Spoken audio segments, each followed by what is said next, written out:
ओलोंडो क्या हाल चाल। तो पिछली वीडियो में आपने देखा कि जो हमारा याचन है ना, वो वहां से सारी जड़ी बूटियों को लेकर निकल आता है और रास्ते में आते आते उसे एक लड़की मिल जाती है। तो असल में वो उसकी दोस्त रहती है। तो याचन चलता है तो कुछ लोगों से उसे भी बचाकर यहाँ पर मतलब कि ये कोई नई जगह पर आ जाते हैं और यहाँ पर याचन और वो आपस में बातें करे रहे होते हैं। तब याचन चलता है तो इस लड़की को 2 जादुई फल दे देता है और वहीं वो लड़की चलती है तो पहले तो मना करती है, लेकिन फिर उसके बाद ले लेती है। और अब आगे अब इसके बाद ये लड़की चलती है तो यहाँ पर हमारी याचन से कहने लगती है कि मुझे पुरानी बहुत सारी चीजें याद हैं, प्राचीन ताबूत, ट्यांग जुआंग, जादुई हथियार। और भाई याचन भी उसकी बातें सुनकर वहां पर मन में सोचने लगता है कि प्राचीन लैब की पट्टियां सॉरी मतलब की पट्टिकाएं सिर्फ मकबरों के खंडरों में बखर गई हैं, मतलब कि खंडरों में बदल गई हैं। अब इसके बाद याचन हमारे यहाँ पर सोचने लगता है कि अगर मुझे प्राचीन काल का ज्ञान प्राप्त हो गया या फिर कुछ ऐसी चीज मिल गई जिससे मुझे बहुत सारा ज्ञान प्राप्त हो जाए तो शायद मैं भविष्य में दोबारा से किसी पोर्टल के जरिए मतलब कि तारों के बीच से अपनी पृथ्वी तक जा सकता हूँ, मतलब कि कहीं और जा सकता हूँ। ऐसा कुछ सोचने लगता है हमारा याचन यहाँ पर। अब हमारे याचन यह सोच ही रहा होता है तभी वो लड़की भी वहाँ पर बोल जाती है कि मैंने सुना है कि पूर्वी बंजर भूमि पर उत्तरी पश्चिमी क्षेत्र में एक बहुत बड़ा अवसर प्राप्त हुआ है। मैं चाहती हूँ कि आप वहाँ पर जाकर उसे देख लो।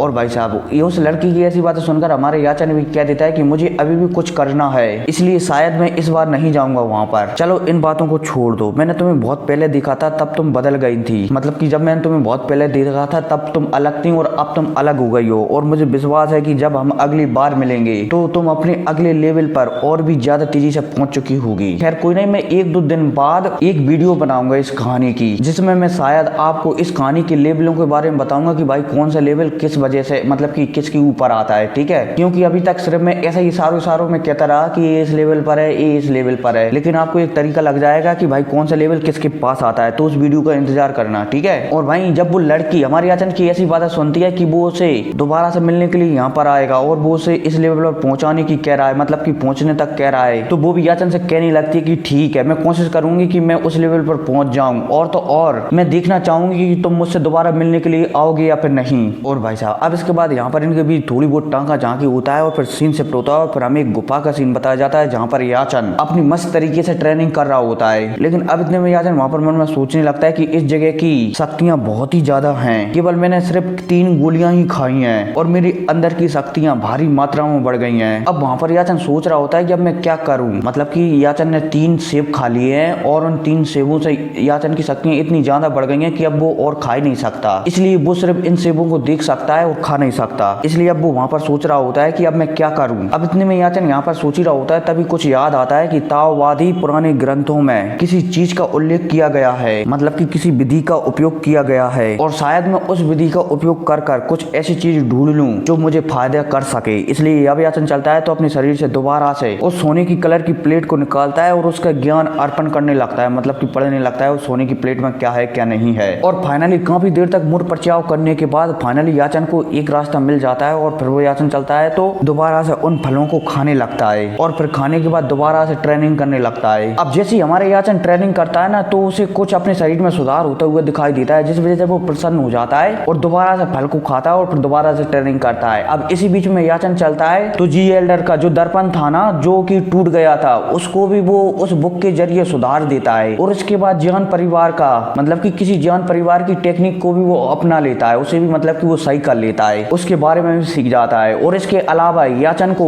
और भी इस दुनिया के बारे में पता चलता है कि ये दुनिया लगातार बढ़ती जा रही है, मतलब कि फैलती जा रही है। और तो और याचन एक फिर नए लेवल पर पहुंच जाता है। अब पता नहीं इसे क्या कहा जाता है, मेरे ख्याल से क्या यार मुझे समझ में नहीं आ रहा है, जीवन चक्र कह सकते हैं, ये लेवल है, इस पर पहुंच जाता है। और हाँ ये पक्का नहीं है कि लेवल पर पहुंचता है या फिर नहीं पहुंचता, ठीक है। अब ऐसे ही ऐसा चलता रहता है और 1 साल गुजर जाता है और फिर हमें 1 साल बाद का सीन बताया जाता है जहाँ पर याचन अभी भी अपनी ट्रेनिंग में है। और तो फिर हमें याचन के अंदर की शक्तियों को बताया जाता है जहाँ पर लगातार सीढ़ियां बनती जा रही हैं और फिर हमें बताया जाता है कि याचन एक नए लेवल पर पहुंच चुका है जिसका नाम मैं आपको अब अगली वीडियो से बताया करूंगा, ठीक है। अब इसके बाद याचन चलता है तो अपने शरीर से बाहर आता है और मतलब कि दोबारा से वहां पर खड़ा हो जाता है। अब जैसे यहाँ पर याचन खड़ा होता है तो अपनी शक्तियों को महसूस करता है। अब इतने में याचन चलता है तो एक हवा में मुक्का मार देता है जिस वजह से एक बहुत बड़ा मुक्का बन जाता है और वहां पर सामने पेड़ों को तोड़ती हुई एक पहाड़ से टकराता है धड़ाक। और भाई साहब जब याचन वहां पर अपनी शक्तियों को महसूस करता है ना तो वो बहुत ही ज्यादा खुश हो जाता है। अब इसी के साथ सीन शिफ्ट होता है और फिर हमें एक नई जगह का सीन बताया जाता है जहाँ पर एक लड़का एक लड़की से कह रहा होता है कि विशिष्ट बहन चलो यहाँ से निकलती हैं। इतने में वहां पर एक और आदमी भी उस लड़की से कहने लगता है कि हाँ यहाँ से निकलते हैं। हैं। मैं एल्डर हांग द्वारा दोबारा से चाय के लिए आमंत्रित होना नहीं चाहता।